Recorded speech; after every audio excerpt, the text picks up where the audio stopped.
अब यहां पर देवियां बहुत बैठी हैं और देवियों के लिए विशेष पूजा बता रहा हूं, बताऊं? हैं? रहने दो।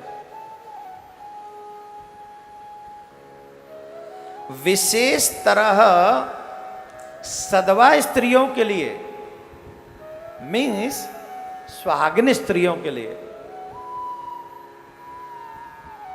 वैसे तो कोई भेद है ही नहीं, सधवा हो अथवा किसी और रूप में हो। पार्थिव शिवलिंग की पूजा का विधान बताया गया है। जो देवियां पार्थिव शिवलिंग का पूजन करती हैं, जो देवियां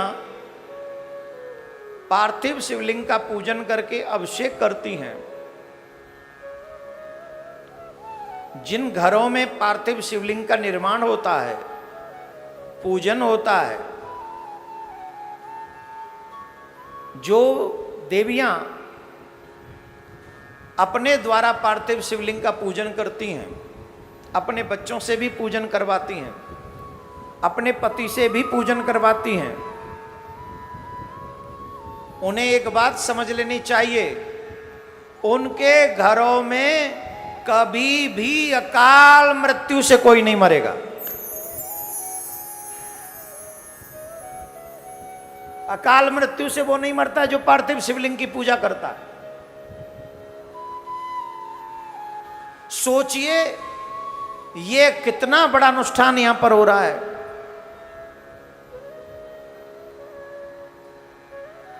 हमारे पुराण कहते हैं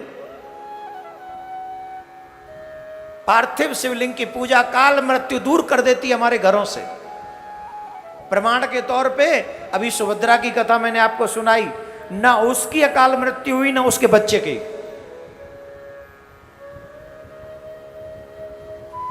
आज एक एक बच्चे हैं हमारे घर में, उनके भी हाथों में बाइक है।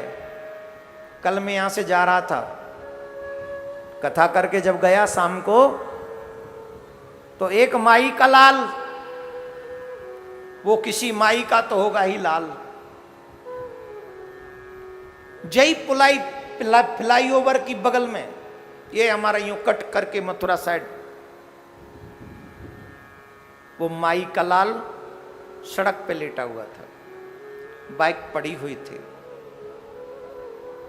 एक गलती एक ही है, दूसरी गलती बाइक दे दी, तीसरी गलती संस्कार नहीं दिया, चौथी गलती अपने बच्चों को हमने पूजा विधान में लगाया ही नहीं।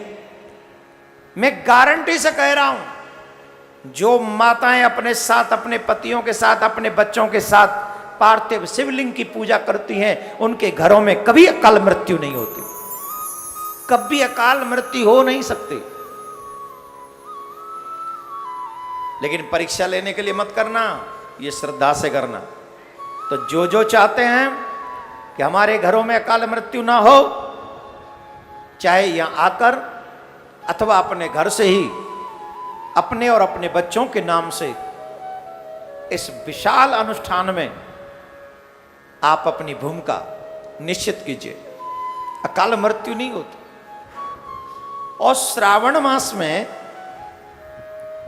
विशेष लाभदायक है, बहुत लाभदायक है पार्थिव शिवलिंग की पूजा, जिसका वर्णन शेष नहीं कर सकते, जिसका वर्णन मां सरस्वती भी नहीं कर सकती। इतने लाभदायक है, अकाल मृत्यु को दूर करने वाली ये पार्थिव शिवलिंग की पूजा है। तो हमको चाहिए कि महादेव की इस पार्थिव शिवलिंग पूजा को हम लोग भी अपने बच्चों के लिए करें। बोलो राधे राधे।